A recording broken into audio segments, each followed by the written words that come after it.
마흔에 꼭 만나야 할 사람, 버려야 할 사람, 마흔에 꼭 만나야 할 사람, 버려야 할 사람이라는 책이 있습니다. 이 책에서 저자는 이렇게 정의합니다. 40대는 실패해서는 안 되는 시기이며 진정한 의미에서 자신을 지탱해 줄 인맥을 만들어야 할 시기라고 정의합니다. 왜냐하면 40대는 인간관계를 그르치면 남은 비즈니스 인생이 엉망이 될 수도 있기 때문에 저자는 그렇게 정의합니다. 그래서 진짜 인맥을 만들기 위해서 버릴 각오가 필요하다는 점을 강조하고 있습니다. 40대의 무언가를 이루기 위해서는 버려야 할 것들이 있다는 것이죠. 진짜 인맥을 만들기 위해서 마흔에 버려야 할 것 8가지를 이 책에서 소개하고 있습니다. 먼저 인맥 자랑을 버리라고 합니다. 40대는 누구와 친분이 있는가가 아니라 누구와 친분이 없는가를 중시해야 하는 연령대이기 때문에 인맥의 폭을 넓히는 것이 아니라 인맥의 폭을 좁히라고 말하고 있습니다. 둘째는 술 모임을 버리라는 것입니다. 여러 가지 목적으로 만나는 술 모임이 40대가 되면 늘어나는데 이러한 유익이 없는 모임에 참석하지 말라는 것이죠. 그러니까 쓸데없는 시간을 쏟지 말라는 것입니다. 셋째는 계속해야 한다는 압박감에서부터 벗어나야 한다고 말하고 있습니다. 계속해야 해라는 압박감을 버리고 편하게 생각하라는 것입니다. 제가 올해 43입니다. 이런 계속해야 돼라는 압박감에서 벗어나지 못하고 있는 것 같습니다. 넷째, 뭐든지 할 수 있다는 생각을 버리라는 것입니다. 왜냐하면 40대는 특기를 압축해야 하는 연령대이기 때문에 특정 분야의 전문가를 지향해야 한다는 것이죠. 다섯 번째, 나쁜 입버릇을 버리라고 말합니다. 말에도 군살이 있다는 것입니다. 입버릇이 심하면 그쪽에 신경이 가서 본래 전달해야 할 내용이 제대로 전달되지 않거나 희미해질 수 있기 때문이죠. 그래서 나쁜 입버릇을 버리라고 합니다. 여섯 번째, 푸념과 불평, 불만을 버려야 한다는 것입니다. 왜냐하면 40대는 스스로 기분을 제어할 수 있어야 하는 연령대이기 때문이죠. 또한 일곱 번째, 허세를 버리라고 합니다. 왜냐하면 40대는 젊은 패기만으로 해결할 수 없는 연령대이기 때문이라고 얘기합니다. 또한 마지막 여덟 번째, 가족 봉사를 버리라고 합니다. 이것은 의무적으로 가족에게 봉사하는 일을 멈추라는 의미입니다. 왜냐하면 의무감만으로 가족 봉사를 하면 소극적으로 행동을 하면서 결국에는 사소한 일로 티격태격하거나 예기치 않는 문제가 생기는 등 역효과를 부르기 때문에 이런 가족 봉사를 의무적으로 한다면 버리라고 말했습니다. 이처럼 사회에서 좋고 탄탄한 인맥들을 관리하기 위해서 40대에 버려야 할 8가지에 대해서 이 책은 소개하고 있습니다. 이러한 내용에서 알 수 있는 것은 버리지 않고서는 좋은 인맥이나 탄탄한 인맥을 가질 수 없다는 것입니다. 여러분, 이러한 사실은 버릴 것을 버리지 않으면 그것은 마치 불필요한 지방 덩어리를 몸속에 품는 것과 같습니다. 몸에 필요한 지방 외에는 지방 덩어리들은 몸 밖으로 내보내야 건강해지죠. 제가 요즘 다이어트를 위해서 태권도를 하고 있습니다. 요즘 6장까지 제가 외웠는데요. 안 좋은 지방 덩어리를 내모으니까요, 몸이 굉장히 가벼워졌습니다. 건강해지는 것 같고요. 다크서클이 많이 좀 사라진 것 같아요. 그러니까 몸속에 불필요한 이 지방 덩어리들은 우리의 몸 밖으로 내보내야 할 요소다라는 것입니다. 이처럼 우리의 신앙의 건강을 위해서 버릴 것이 있다는 것이죠.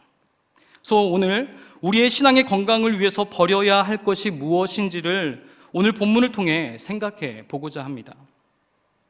오늘 본문에서 하나님은 이스라엘 백성들이 불필요한 지방 덩어리들을 버리길 원하셨습니다. 그러나 오늘 본문을 통해 살펴보겠지만 그들은 버리지 말아야 할 것을 버렸습니다. 불필요한 지방 덩어리가 아니라 다른 것을 버렸습니다. 그것은 바로 다름이 아니라 하나님을 버렸습니다. 그들의 구원자이시며 그들의 왕국을 세우신 하나님을 버렸습니다. 그들의 진정한 통치자이신 하나님을 버렸던 것이죠. 그렇다면 왜 그들은 불필요한 지방덩어리 같은 요소들을 버리지 못했던 것입니까? 제 생각에는 하나님을 지방덩어리로 여겼던 것 같아요.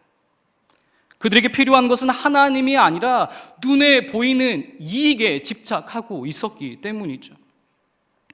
이러한 그들의 모습은 가장 거룩해야 할 하나님의 땅이 부정하게 되어 버렸습니다.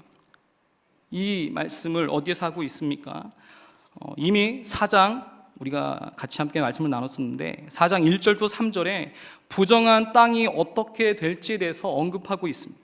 이스라엘 자손들아 여호와의 말씀을 들으라. 여호와께서 이 땅 주민과 논쟁하시나니 이 땅에는 진실도 없고 인애도 없고 하나님을 아는 지식도 없고 오직 저주와 속임과 살인과 도둑질과 간음뿐이요 포악하여 피가 피를 뒤이음이라. 그러므로 이 땅이 슬퍼하며 거기 사는 자와 들짐승과 공중에 나는 새가 다 쇠잔할 것이요 바다의 고기도 없어지리라 라고 말씀하셨습니다.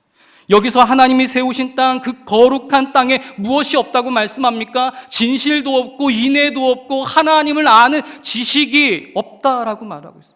근데 무엇으로 이 땅이 채워지고 있다고 말씀합니까? 저주, 속임, 살인, 도둑질, 간음이 그 가운데 가득 찼다라고 말하고 있어요. 심지어는 피가 피를 뒤이을 정도로 포악이 가득한 땅이 되어버리고 말았다라고 말하고 있습니다. 그 땅이 결국은 어떻게 된다고 말씀합니까? 코로 숨을 쉬는 모든 것들이 쇠잔하게 될 것이며 다 없어질 것이다 라고 말씀하셨습니다. 하나님을 버린 인생의 삶의 최후에 대해서 말씀하고 있습니다. 이처럼 이스라엘이 부정하고 쇠잔하게 되어버린 이유를 6장 7절에 이렇게 말씀하셨습니다. 그들은 아담처럼 언약을 어기고 거기에서 나를 반역하였느니라. 그들은 아담처럼 언약을 어기고 나를, 바로 하나님을 반역했다라고 말했습니다. 오늘 본문 1절 하반절에서도 말씀합니다. 이는 그들이 내 언약을 어기며 내 율법을 범함이로다. 뭐라고요? 이는 그들이 내 언약을 어기며 내 율법을 범했기 때문이다 라고 말씀하고 있습니다. 우리가 여기서 알 수 있는 것은 이스라엘이 여호와를 버렸기 때문에 찾아오는 당연한 결과라는 사실을 알 수 있습니다. 부정한 땅이 멸망하게 되는 것은 당연한 결과였던 것이죠. 이스라엘이 하나님과의 언약을 깨고 율례와 율법과 규례를 위반했기 때문에 찾아온 결과는 죽음이었던 것입니다.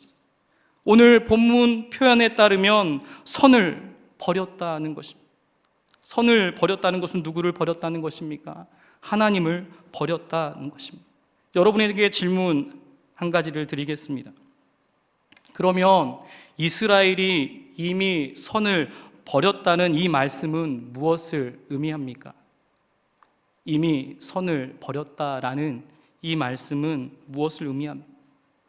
그들의 입으로는 하나님을 사랑하고 존경한다고 했지만 삶이 그들의 주장을 뒷받침하고 있지 못하다라는 것이죠.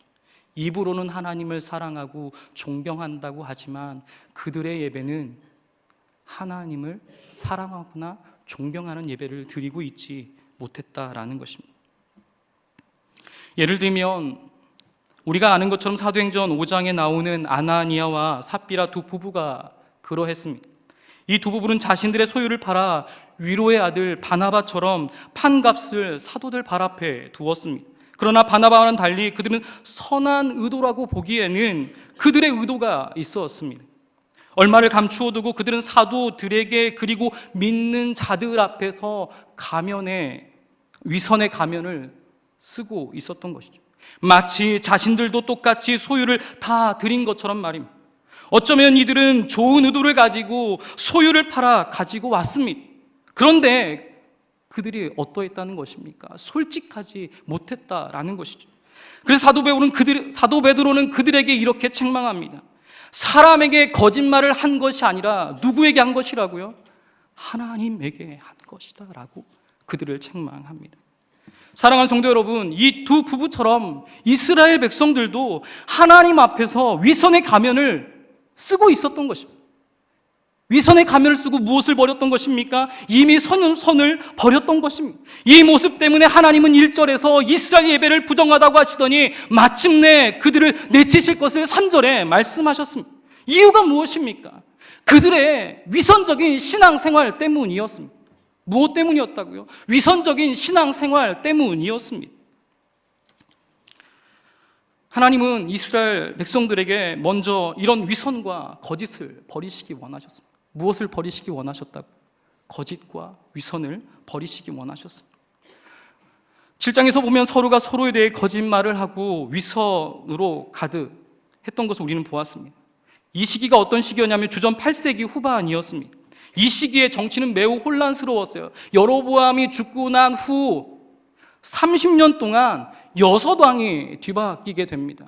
이때 서로 거짓을 자행하면서 암투들이 벌어지죠. 그리고 5번이나 이 일들이 계속 일어나게 됩니다. 또한 오늘 본문 8장에서도 보면 2절에 그들의 회개도 역시 위선과 거짓이 있었다라는 것입니다. 거짓 고백이었다라는 것입니다. 우리 2절 말씀 같이 한번 읽어보겠습니다. 같이 읽겠습니다. 그들이 장차 내게 부르짖기를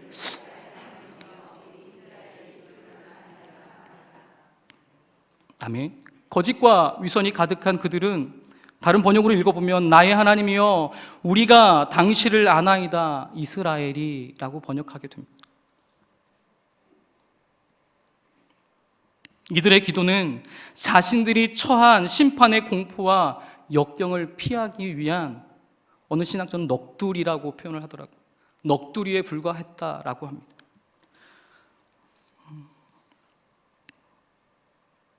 우리가 4절 말씀도 같이 한번 읽어보겠습니다. 4절 말씀 같이 읽겠습니다. 그들이 왕들을 세웠으나 내게서 난 것이 아니며 그들이 지도자들을 세웠으나 내가 모르는 바이며 그들이 또 그 은금으로 자기를 위하여 우상을 만들었나니 결국은 파괴되고 말리라. 아멘. 여기서 보면 바로 이스라엘은 하나님의 뜻과 상관없이 누구를 세웠습니까? 왕과 지도자들을 세웠다라고 말하고 있습니다. 하나님은 자신의 입장을 반복하여 말씀하시면서 이렇게 말해요. 내게서 난 것이 아니며 내가 모르는 바이다 라고 말합니다. 내게서 난 것이 아니며 내가 모르는 바이다 라고 자신의 입장을 반복하면서 말씀하세요. 이렇게 말씀하신 이유에는 두 가지 이유가 있습니다. 첫째는 이스라엘은 나와 상의 없이 왕과 지도자들을 세웠기 때문이고요. 두 번째는 세워진 리더들이 하나님이 볼 때의 자격, 함량, 미달이다라는 것입니다. 이렇게 한 나라의 중대한 사항에 대해 그들 스스로 결정했던 것입니다. 하나님의 뜻과 상관없이 말이죠. 이 사실은 하나님과의 관계가 얼마나 그들과 무너져 있었는지를 보여주는 것입니다. 이들의 모습을 보면 자신들이 필요할 때만 찾는 그런 위선적인 모습을 볼 수 있습니다. 정작 하나님이 필요할 때만 찾았던 것이죠. 하나님이 그토록 찾으시고 부를 때에는 모른 척하던 이들이 말입니다. 사랑하는 성도 여러분, 혹시 우리도 이스라엘처럼 위선의 가면을 쓰고 하나님을 섬기고 예배하는 것을 내가 환난 날에 하나님의 보호를 받기 위한 일종의 보험으로 생각하시는 분은 없으십니까? 다시 한번 말씀드리겠습니다. 하나님을 섬기고 예배하는 것을 내가 환난 날에 하나님의 보호를 받기 위한 일종의 보험으로 생각하신 적은 없으십니까? 이런 생각에 대해 선지자는 진정한 예배와 의로운 삶이 보험을 뒷받침하지 않으면 무엇이요? 진정한 예배와 의로운 삶이 그 보험을 뒷받침하지 않으면 아무 소용이 없다라는 것입니다. 하늘 보험에 가입해 놓고도 하나님의 뜻대로 살지 않는다면 오히려 하나님께서 직접 원수가 되어 오늘 이스라엘을 치셨던 것처럼 우리 역시도 치실 수 있다라는 것입니다. 왜냐하면 하나님은 위선과 거짓을 싫어하시기 때문입니다. 따라서 우리는 이런 위선과 거짓을 버려야 합니다. 우리의 건강한 신앙생활을 위해서 말입니다. 하나님만을 사랑하고 그의 뜻을 어기기보다 하나님의 말씀대로 살아내는 능력이 우리에게 필요합니다. 따라서 이제 우리는 하나님 앞에서 위선과 거짓의 가면을 벗고 하나님의 선을 행하며 하나님의 선을 사랑하시는 저와 여러분이 되시기를 소망합니다. 둘째, 이스라엘 백성들에게 버리길 원하시는 것은 우상을 버리시길 원하셨습니다. 하나님은 이스라엘에게 금송아지를 버리실 것을 말씀합니다. 이 송아지 우상은 언제 세워졌습니까? 열왕기상 12장 28절부터 29절에 보면 여로보암이 베델과 단에 세웠어요. 그 세운 이유가 무엇입니까? 정치적인 이유였습니다. 바로 10지파를 그 땅 위에 북이스라엘에 세웠는데 이들이 예루살렘으로 예배하러 내려가는 것이었습니다. 그래서 그들의 백성들을 예루살렘까지 내려보내지 않기 위해 남쪽에는 베델을 세우고 북쪽에는 단을 세워서 그 산당을 설치해 놓고 이곳에서 예배하도록 여로보암이 조장했던 것이죠. 결국 그렇게 하면서 이곳에 있는 송아지를 세우며 여로보암은 가리켜서 구원의 신 하나님이라고 거짓말까지 했던 것입니다. 이러한 오해가 그들로 하여금 무엇을 귀하게 여기게 만들었습니까? 금송아지를 귀하게 여기게 만들었던 것이죠. 그들의 잘못된 행동들이 하나님으로 하여금 분노를 일으키게 했던 것이죠. 5절입니다. 5절 같이 하나님의 마음으로 읽었으면 좋겠습니다. 5절 말씀 같이 읽겠습니다. 사마리아여 내 송아지는 버려졌느니라. 내 진노가 무리를 향하여 타오르나니 그들이 어느 때에야 무죄하겠느냐. 아멘. 이걸 세번역 성경으로 다시 읽어드리겠습니다. 나의 분노가 활활 타오른다. 너희가 언제까지 깨끗해지겠느냐. 이스라엘에서 우상이 나오다니. 여러분, 잘못 이해하고 오해한 이스라엘에게 하나님은 이렇게 자신의 답답함을 그들에게 표현하신 것입니다. 그러면서 6절에 송아지 신상은 신이 아니다라고 말씀하시면서 그것을 산상조각 내실 것을 말씀하십니다. 분명 하나님은 우상을 싫어하십니다. 출애굽 20장에 또한 신명기 5장에 나 외에 다른 신들을 내게 두지 말지니라, 우상 앞에 절하지 말라라고 하셨어요. 이것이 하나님의 뜻이라고 말씀하셨습니다. 이처럼 그들이 우상 앞에 절하는 행동은 어리석은 일이라는 것입니다. 어쩌면 우상을 버리는 일은 우리에게 있어서도 필요한 일입니다. 우리 문화마다 그 문화를 지배하는 우상이 있습니다. 예를 들면 사무실이나 헬스장이나 스튜디오나 경기장 같은 신전이 있어 행복한 삶, 즉 복을 얻기 위해 애군을 물리치려고 거기서 돼지머리 제사를 지내는 것이죠. 또한 오늘날 많은 젊은 여성이 외모와 몸매에 과도히 집착한 나머지 우울증과 섭식 장애에 시달리고 있습니다. 그리고 돈과 성공을 세상 최고의 가치로 떠받들면 우리도 자녀를 일종의 인신 제물로 바치기도 한다는 것이죠. 또 직장에서 높은 자리로 올라가고 더 많은 재물과 위신을 얻고자 가정과 공동체마저 팽개칠 때도 있다는 것입니다. 이것이 바로 우상을 섬길 때 일어나는 우리의 현 주소라는 것이죠. 여러분, 우상이란 무엇이든 나에게 하나님보다 더 중요한 것입니다. 무엇이든 하나님보다 더 크게 나의 마음과 생각을 차지하는 것입니다. 하나님만이 주실 수 있는 것인데 다른 데서 얻으려고 한다면 그게 바로 우상이다라는 것이죠. 그리고 무엇이든 내가 그것을 보며 이렇게 말한다면 그것 또한 우상입니다. 저것만 있으면 내 삶이 의미가 있어질 거야. 저것만 있으면 나도 가치 있는 사람이 될 거야. 저것만 있으면 내가 중요해지고 안정감이 들 거야 라고 말하는 것, 이 자체도 우상 숭배다라는 것입니다. 하나님은 이러한 생각의 가치들을 버릴 것을 원하십니다. 저것만 있으면 이라는 생각을 버리길 원하십니다. 그게 돈일 수 있습니다. 명예일 수 있습니다. 권력일 수 있습니다. 여러분, 이것에서 우리의 삶은 크게 벗어나지 못하기 때문이죠. 이것이 우상의 모습입니다.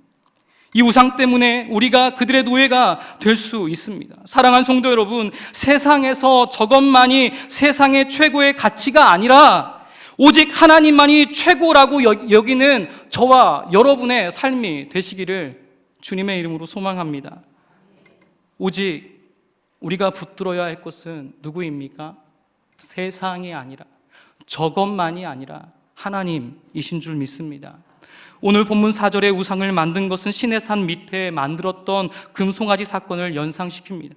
이스라엘이 이러한 모습에 대해 하나님은 진노하실 것을 5절에 말씀하셨습니다. 이스라엘이 자기를 위하여 만든 금은 송아지를 6절에 산산조각 내어 버릴 것을 말씀하십니다. 그리고 이 진노로 인해 7절에 심은 것이 줄기가 없어 쉽게 뽑혀질 것이고 이삭은 열매 맺지 못할 것을 말씀하세요.